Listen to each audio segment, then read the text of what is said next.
Hello future bureaucrats of India. Welcome to this session. In this session, we are going to discuss about CSAT Civil Service Aptitude Test Paper 2.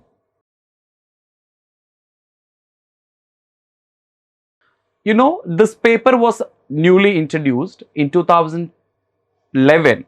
Till 2010, this paper was not there. 2011, this was introduced, and that was merit counting paper till 2015. 2015, it was made as a qualifying paper. You just need to get 33.33% of marks to get through the prelims. Only GS marks will be counted as of now, but previously this marks also counted for the merit listing. In this context, this paper was introduced based on the recommendation of Second Administrative Reforms Commission, which was headed by Veerappa Moily, ex-UPA Law Minister. That ARC recommended the abolition of the optional paper in the prelims, and a new paper, which is the present CSAT paper 2, was introduced. This is about the history of this paper. You know, this paper contains 80 questions. Each question carries 2.5 marks. Total marks is 200 marks. When you compare with GS, the syllabus in paper 2, that is CSAT, is very narrow. When you take GS, the subject is very exhaustive, but here it is divided into 3 major portions. The first component is which deals with numbers, which is basic numeracy and mathematical ability. That deals with, that is commonly called as quantitative aptitude.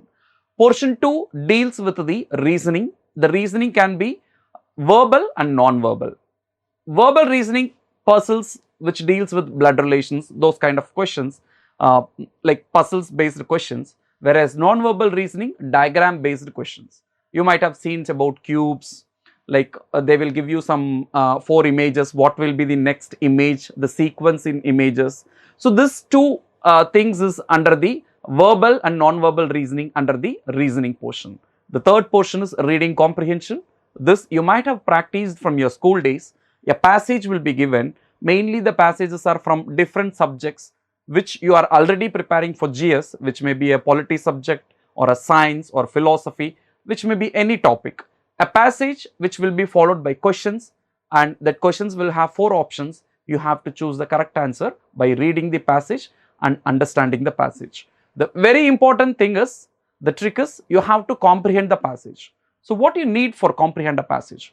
A basic set of vocabulary and also good reading practice, and attempting that kind of mock test for reading comprehension, which will help you highly helpful in facing those questions.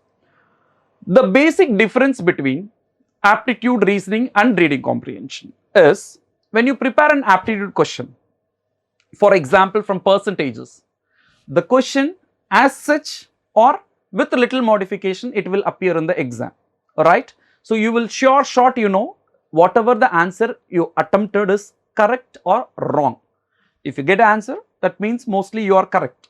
When you are not getting the answer, you are not able to attempt, then that question is gone. But reading comprehension is tricky. You may feel that answer is correct, but that is not sure. So that is where the reading comprehension is different from aptitude and reasoning. So here, the reading comprehension needs time in the examination. As you see the previous year question papers, the weightage was given for 1/3 for aptitude, 1/3 for reasoning, 1/3 for reading comprehension. With proper preparation, concept clarity and mock test practice, you can definitely able to get 20 questions from both aptitude and reasoning in first 1 hour. Because we have 2 hours in the exam, rest 1 hour you completely dedicate for reading comprehension. You can easily get 10 to 12 questions in that 1 hour, because you have time. You need to have peace of mind to read the passage and to comprehend the passage, right? So the basic difference is, the aptitude and reasoning, what you learn will as such or with a little twist it will come in the exam. But reading comprehension is, it's a new for everyone, for all the aspirants. So as such, what you need is a good vocabulary and a good reading practice and also time is necessary for reading comprehension. So this is the basic strategy you have to have in your mind that you can even apply in your mock test before the UPSC exam. So what we read under quantitative aptitude? Numbers, LCM GCD application problems, percentages, profit and loss, time and work, time, speed, distance, averages, probability, permutation, combination. These are the major topics we cover under quantitative aptitude. Then comes the reasoning. Reasoning, I told already, verbal and non-verbal reasoning. So verbal will be like more like sentence based statements, we need to deduce the answer from that. Non-verbal will be picture based reasoning questions. So when it comes for verbal based, we will have number series, letter series, direction chains, blood relations, and puzzle based questions like calendars. So these are part of verbal reasoning. When it comes to non-verbal reasoning, cubes, and they will give you the diagrams and they ask you to count the number of triangles, squares, and all these things will comes under the non-verbal reasoning. So this complete topics will be covered under the reasoning portion. So as you already know, reading comprehension, different passages will be given. So the passage will be anyway definitely new for you, followed by the questions. But the major questions which asked in UPSC, especially in reading comprehension, is one important question is, what is the main theme of the passage? What is the crux of the passage?